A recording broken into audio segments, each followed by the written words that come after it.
Kementerian Luar Negeri Republik Iran mengeluarkan pernyataan resmi memperingatkan dunia harus waspada pada kelicikan Israel dalam memenuhi janji gencatan senjata.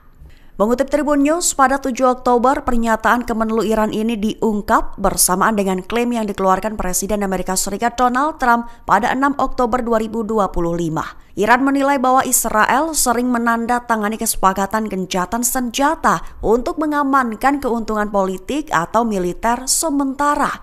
Namun dianggapnya juga bahwa pada akhirnya Israel gagal menepati komitmen awalnya. Sehingga selain melontarkan peringatan mengenai kelicikan dan juga manipulasi kesepakatan oleh Israel, Iran juga menuntut agar masyarakat internasional menegakkan hak rakyat Palestina, mengawasi dan menuntut pertanggungjawaban Israel atas kejahatan perang dan pelanggaran hak asasi manusia menjadi langkah penting, terkhusus untuk mencegah terulangnya kekejaman dan genosida yang berlangsung di Gaza. Iran juga menyatakan kesiapannya berpartisipasi aktif dalam bantuan kemanusiaan bagi rakyat Gaza, menekankan bahwa akses bantuan darurat harus diberikan tanpa hambatan untuk menyelamatkan nyawa warga sipil. 2 tahun setelah serangan Hamas pada 7 Oktober 2023, masyarakat Israel kini menghadapi kelelahan nasional akibat perang yang berkepanjangan. Serangan yang terjadi saat penutupan festival Yahudi Sukkot itu menjadi awal konflik besar yang kini belum menunjukkan tanda berakhir. Sebagai balasan, Israel melancarkan kampanye militer besar-besaran melalui serangan udara, darat, dan laut. Aksi tersebut menewaskan lebih dari 67.000 warga Palestina dan menyebabkan kerusakan masif di jalur Gaza. Survei Israel Democracy Institute menunjukkan perubahan opini publik. Sebanyak 66 warga Israel ingin perang segera dihentikan dan 64% menyalahkan Perdana Menteri Benjamin Netanyahu atas kegagalan mencegah serangan Hamas. Bagi warga Israel, perang 2 tahun ini bukan hanya soal keamanan, tetapi juga kehilangan dan trauma. Ribuan keluarga harus mengungsi dari wilayah selatan dan kini hidup di penampungan sementara. Selain korban jiwa, perang juga menekan ekonomi nasional. Harga kebutuhan pokok melonjak, banyak bisnis kecil gulung tikar, dan pemerintah terpaksa memangkas anggaran sosial demi menutupi biaya pertahanan. Ketidakpastian politik dan tekanan ekonomi menambah beban psikologis warga. Kepala Staf IDF Letnan Jenderal Eyal Zamir menempatkan pasukannya dalam siaga tertinggi jelang Sukkot,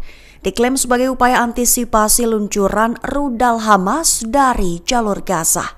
Mengutip The Times of Israel pada 7 Oktober, langkah ini diambil usai Zamir dan petinggi pasukan IDF lainnya melakukan penilaian pada Senin 6 Oktober kemarin. Lebih tepatnya, pengumuman militernya adalah Zamir telah menginstruksikan militer untuk meningkatkan tingkat kewaspadaannya ke tingkat tertinggi di tengah hari libur Sukkot.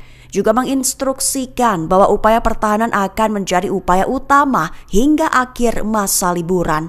Perlu diketahui saja, IDF memang telah meningkatkan kewaspadaannya di tengah perang, terutama sejak menghentikan aktivitas militer ofensif di jalur Gaza pada Sabtu 4 Oktober atas permintaan Presiden Amerika Serikat Donald Trump, tepat seiring dengan berlangsungnya negosiasi tidak langsung untuk mengakhiri pertempuran dan membebaskan para sandera yang tersisa. Lantas, Hari Raya Yahudi, satu diantaranya Sukkot, biasanya dianggap oleh militer sebagai periode sensitif dengan resiko serangan yang lebih tinggi. Pemerintah Mesir dalam laporannya menyatakan bahwa perundingan putaran pertama berakhir dalam suasana positif, terkhusus soal gencatan senjata antara Hamas dan Israel di jalur Gaza. Mengutip Tribun News pada 7 Oktober, hal ini dilaporkan oleh media yang terkait pemerintah Mesir, Al-Qahira News pada 7 Oktober 2025. Adapun perundingan tidak langsung ini telah dilakukan pada Senin 6 Oktober bertempat di resor Laut Merah Mesir, Sharm el-Sheikh. Antara Hamas dan mediator diklaim mengisyaratkan dukungan terhadap rencana perdamaian Presiden Amerika Serikat Donald Trump.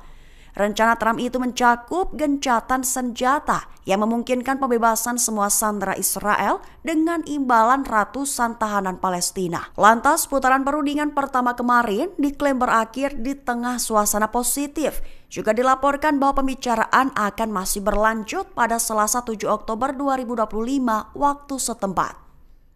Brigade Al-Quds memasuki fase baru dalam pertempuran melawan Israel, meluncurkan senjata baru untuk menghadapi pasukan Israel di jalur Gaza hingga wilayah tepi barat. Mengutip Al-Mayadin pada 7 Oktober, hal ini diumumkan oleh Al-Quds pada peringatan 38 tahun gerakan jihad Islam tersebut. Lebih tepatnya, Komandan Brigade Al-Quds di tepi barat berjanji akan mengintensifkan perlawanan, sekaligus meluncurkan senjata baru untuk menghadapi pasukan pendudukan Israel. Mengklaim bahwa pasukan musuh akan membayar kejahatannya di Palestina dengan harga yang mahal.